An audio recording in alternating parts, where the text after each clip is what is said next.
যে এই নির্বাচনে আমরা প্রতিদ্বন্দ্বিতা করছি একটা রাজনৈতিক দলের সঙ্গে, যে রাজনৈতিক দলটি জামাতে ইসলাম, সোজাসুজি করা বলবো, বাঁকা করে বলবো, এই জামাতে ইসলাম আমাদের স্বাধীনতা যুদ্ধে আমাদের বিরোধিতা করেছে। আমরা যখন মুক্তিযুদ্ধ করি ৭১ সালে, আমরা যখন যুদ্ধ করে মারা যাচ্ছি, ৩০ লক্ষ মানুষ শহীদ হয়ে গেছে, ২ লক্ষ মা বোনের সম্ভ্রম নষ্ট হয়ে গেছে, তখন ওরা পাকিস্তান সেনাবাহিনীকে সাহায্য করছে। এবং আপনারা সবাই এখান থেকে ভারতে চলে গেছিলেন, মনে নাই আপনাদের? যারা বয়স্ক মানুষ হচ্ছে তাদের মানে আমরাও চলে গেলাম যুদ্ধে গেছি। তাদের সঙ্গে আমাদের প্রথম যে অমিলটা, সেই অমিলটা হচ্ছে যে তারা বাংলাদেশের স্বাধীনতাতে বিশ্বাস করে।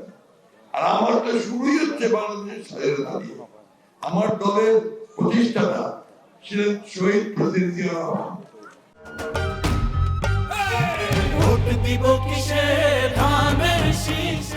তিনি মুক্তিযুদ্ধের ঘোষণা দিয়েছিলেন এবং মুক্তিযুদ্ধ শুরু করেছিলেন। শুধু আমার মুক্তিযুদ্ধের উপরে আমার একটা অঙ্গীকার আছে, মুক্তিযুদ্ধ আমার অস্তিত্ব, আমার প্রাণ, আমার শুরু হয়ে যাবে। আমরা মুক্তিযুদ্ধকে, স্বাধীনতা যুদ্ধকে, স্বাধীনতাকে আমরা ওন করি। এইখানে আমাদের পার্থক্য। ওই কথাগুলোকে জিজ্ঞেস করলেই বলে অতীত সম্পর্কে কথা বলবেন। আর অতীতটাই তো আমার আসল, আমার ভিত্তি। আমার যদি শিকড়টাই ঠিক না থেকে তাহলে উপরে গাছ পড়া পাবো, তাই না? আজকে সেক্ষেত্রে আমাদের রাজনৈতিক পার্থক্য আছে।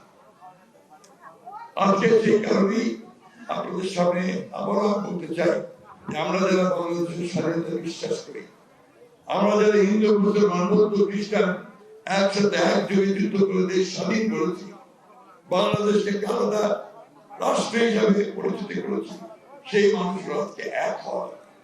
কারণ আজকে প্রতিপক্ষ একটা দাঁড়িয়েছে, যে প্রতিপক্ষ আমাদের এই স্বাধীনতাতে বিশ্বাস করে না। মাপো জানি এতগুলো লোক মারছে, তাদের মাপ তো যেতে পারতো, মাপ করতে ভুল হয়ে গেছিল।